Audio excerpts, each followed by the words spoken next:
Dans la chambre VIP de l'hôpital, quelqu'un arriva précipitamment. Presque aussitôt, le médecin appela l'honorable vieille dame. Or, à ce moment-là, celle-ci était en train de questionner le PDG au sujet de la femme d'autrefois. Dès que le PDG pensa à cette femme de 300 livres, une vague de dégoût le submergea. Il alla même jusqu'à menacer la vieille dame, si elle continuait à poser des questions, il irait se faire moine. En entendant cela, la vieille dame, furieuse, s'évanouit sur le champ. Pendant ce temps, la femme, qui ignorait encore la situation exacte, s'apprêtait à emmener le petit garçon dans un autre hôpital pour le faire soigner. Mais, par un malheureux hasard, elle tomba nez à nez avec son ex-petite amie.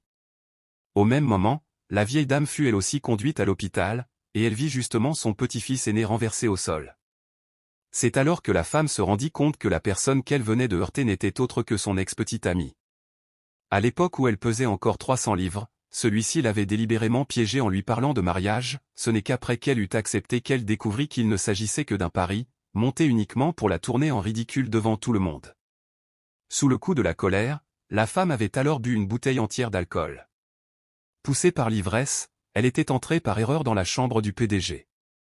Voyant que son ex ne la reconnaissait pas sous son apparence actuelle, elle voulut aussitôt partir. Mais elle fut arrêtée par la nouvelle compagne riche, qui la reconnut d'un seul coup d'œil comme étant l'ancienne femme obèse. Dès que l'ex-petite amie comprit qui elle était, il se mit de nouveau à l'humilier délibérément.